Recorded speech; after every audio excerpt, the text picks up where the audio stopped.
시청자 여러분 안녕하십니까? 춘분인 오늘 경북 동해안 지역은 강풍주의보가 내려진 가운데 하루 종일 비가 내리고 있습니다. 지금까지 지역별 강우량은 포항 30, 경주 35, 영덕후, 울진 10mm이고 산간 지역엔 눈이 내리고 있습니다. 이번 비는 내일 아침까지 5에서 20mm가 더 내리겠고 경북 북동 산지에는 대설주의보가 발효 중입니다. 내일 아침 최저 기온은 1에서 4도, 낮 최고 기온은 9도에서 10도의 분포를 보이겠습니다. 해상에는 풍랑특보가 발효된 가운데 내일도 물결이 2에서 5m로 높게 일겠습니다. 경북 지역에 최근 한 달 사이 비와 눈이 자주 내리면서 저수지 평년 저수율이 82.3%로 평년 수준을 회복했습니다. 경북 지역 올해 월별 평균 강수량은 149.5mm로 평년 같은 기간보다 57.3mm나 많았습니다. 울진과 영덕, 안동 지역 등은 농업용 저수지의 저수율이 90%대를 넘기면서 봄철 농업용수 확보에도 문제가 없을 것으로 전망됩니다. 하지만 경주의 저수율은 58%대에 머물러 있고 식수원인 덕동댐 수위도 낮아 충분한 비가 더 내려야 용수 공급에 차질이 없을 것으로 예상됩니다. 지난해 포항 지진을 유발했다는 의혹을 받고 있는 지열발전소에 대해 법원이 운영 중지 결정을 내렸습니다.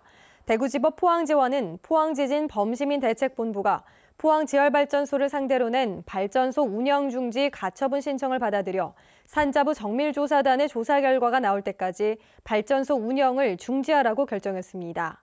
한편 지열발전소 측은 지난해 지진 이후 관련 의혹과 시민들의 항의가 잇따르자 가동을 전면 중단해왔습니다. 정부가 최저임금 인상에 따른 고용 불안을 해소하기 위해 영세사업자에게 일자리 안정자금을 지원하고 있는데요. 적극적인 홍보에도 아직 신청률이 절반 정도에 그치고 있습니다. 그 이유와 실태를 김철승 기자가 취재했습니다. 경주 시내에서 20여 년째 화공약품과 과학기자재 판매 가게를 운영하는 정한모 씨.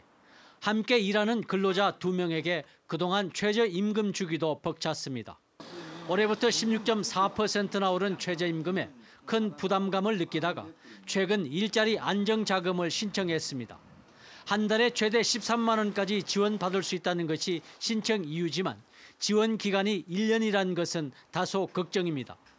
한시적으로 주는 것 같고 이게 뭐 지속적으로 될 수 있는 거라고는 생각지는 않는데 이런 정책이 뭐 원래 뜻대로 해가지고 뭔가 좀 제대로 운영이 됐으면 좋겠는데.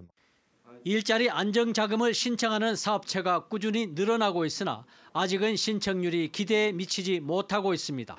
경북 동해안의 경우 사업장 기준으로는 48.7%, 대상 근로자 기준으로는 55.6%이고 전국적으로도 절반에 미치지 못하거나 간신히 넘긴 수준입니다.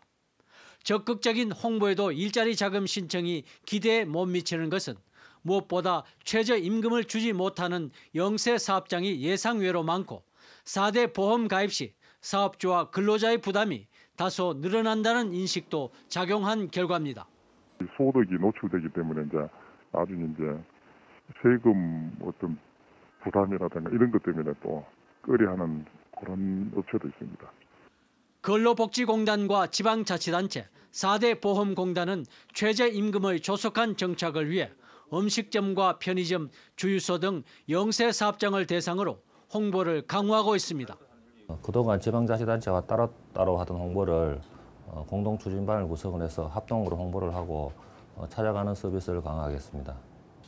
30인 미만 고용사업주의 경영 부담을 덜어주고 노동자들의 고용 안정을 지원하기 위한 일자리 안정자금 지원이 정착되기까지는 다소 시일이 걸릴 것으로 보입니다. MBC 뉴스 김철승입니다.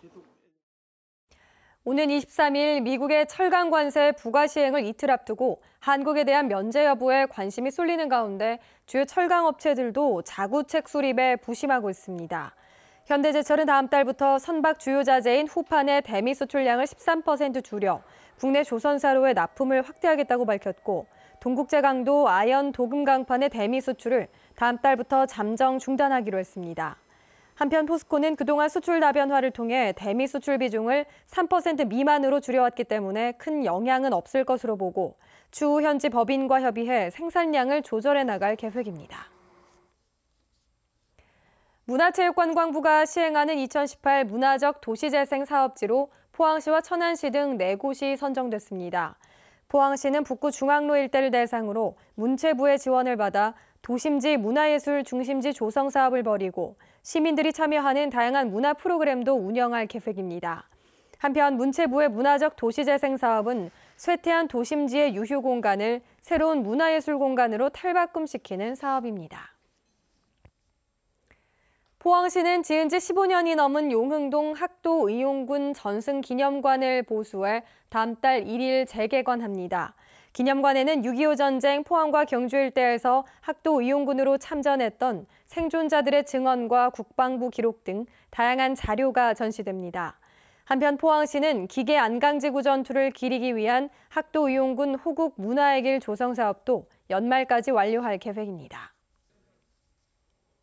중고등학생들이 참가하는 제34회 코오롱 구간 마라톤 대회가 오는 24일 경주에서 열립니다. 이번 대회에는 고등부와 중등부 등 모두 46개 팀 300명의 선수가 참가해 릴레이 방식으로 경기를 치르게 됩니다. 경주시는 마라톤 구간인 보문단지와 시가지 일대에서 오전 9시 30분부터 오후 1시까지 교통 통제가 이루어진다고 밝혔습니다.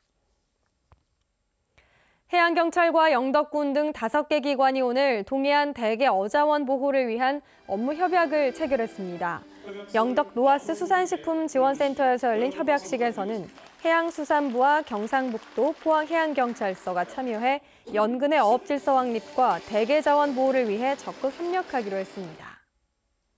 지금까지 포항에서 전해드렸습니다. 여러분 고맙습니다.